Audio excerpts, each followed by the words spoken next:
The teacher yells loudly and the room gets quiet. The teacher yells loudly more often in the next class. The room getting quiet was most likely A, positive reinforcement affected by an operant contingency, B, negative reinforcement affected by an operant contingency, C, positive reinforcement affected by a respondent contingency, or D, negative reinforcement affected by a respondent condition.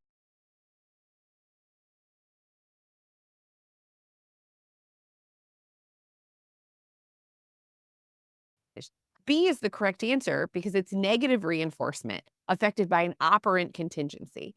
They're the only operant condition contingencies. They're not respondent contingencies.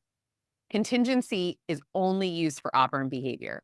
So we can easily eliminate C and D, which is reinforcement affected by a respondent contingency. Neither of these can be correct because a respondent contingency is not a thing.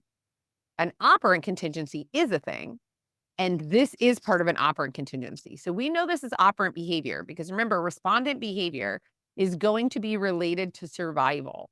Respondent behavior is going to be keeping your body safe, like blinking. It is going to be something that we're born immediately being able to do and knowing. An operant contingency is going to be something that we learn in our lifetime. So it's not a result of species history, it's a result of what we have learned. So the teacher yelling loudly and then the room getting quiet, like, the teacher didn't know the second that she was born that yelling loudly would make a room get quiet, but they have a learning history that when they yell, the room gets quiet. So if they yell more loudly in the next class, we can say that that's an increase in that behavior. So we know it's going to be reinforcement. All of our options are. So B is the correct answer because it's negative reinforcement affected by an operant contingency. So the room got quiet. That loud sound went away. So something was taken away as soon as the behavior of yelling occurred. So it's negative because we took something away. And it's reinforcement because she yells more loudly in the future. And it's an operant contingency because this is based on learning. Last time the teacher yelled, the room got quiet. So now the teacher yells more in the future, hopefully, so the room gets quiet. Now, I do not condone yelling, especially at children.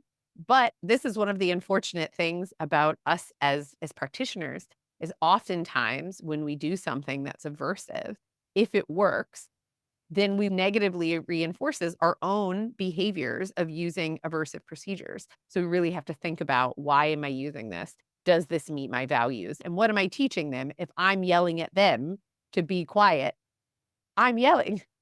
I'm modeling the thing that I want them not to do. So just thinking of that and keeping that in mind. But as far as the answer is concerned, negative reinforcement, because we're taking the sound away directly after the response. It's increasing in the future because remember, we never know if something's reinforcement or punishment unless we have an increase or a decrease in behavior.